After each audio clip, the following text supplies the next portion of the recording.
Well, hey there, everybody. It's meteorologist Terry Swails. It is a Saturday afternoon, and a nice one at that. You're on tswails.com. The topic of today's weather discussion is the El Nino that is gradually expected to develop in the next couple of months and the implications that will have on our upcoming winter. Now, there's two things that we sort of watch here out in the Pacific that are tied to ocean temperatures that can drive our weather. There is the La Nina conditions when the water temperatures are colder in the central Pacific, and then there is the El Nino when the water temperatures run above normal. And this is usually associated with fairly mild winters around the Midwest. And this is the type of El Nino situation that we're expecting to evolve here in the next few months. Right now we're in a neutral phase, maybe slightly above what's normal. And we think as we go on through the next several months that water temperatures off of South America will gradually warm. And by the time we get to winter, we should be around 1 to 1.5 on the standard deviations here. So that's getting us into some warmer water and eventually developing what we would classify as a weak to moderate El Nino. So what do El Ninos tend to do in typical winters? Well, here it is. As far as temperatures go, you can see the northern tier of the United States stays above normal. You got to get way down into Texas and the southern tier of the United States to experience below normal temperatures, kind of a flip-flop of what you typically expect to see in a normal winter.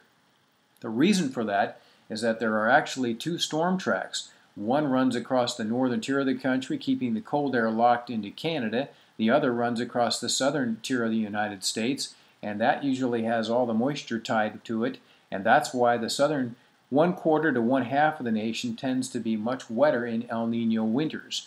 The north generally tends to stay somewhat dry and on the mild side thanks to the two split storm tracks.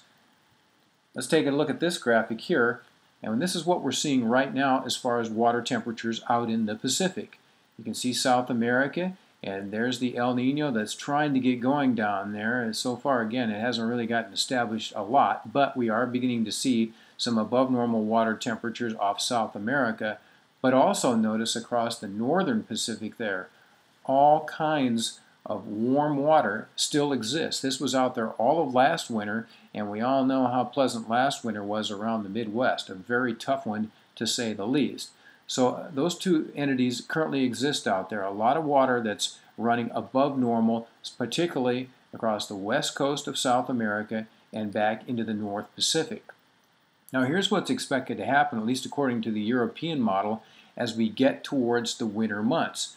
That warmth that's off of South America is expected to shift a little bit further west into the central Pacific. If that happens, this would become what's known as a Modique El Nino.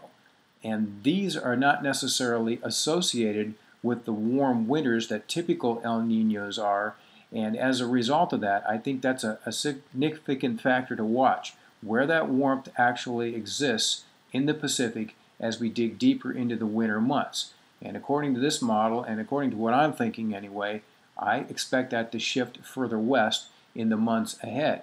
But just as important is the fact that there is going to be more warm water across the North Pacific. I expect that to last all the way through the upcoming winter. And as a result of that, this is what I expect the storm tracks to do.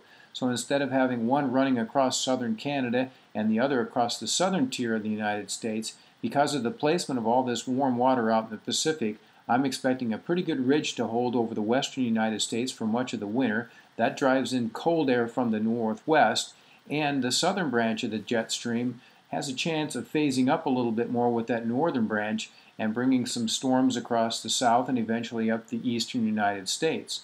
And with the cold air in place, there is probably going to be some significant snowstorms too.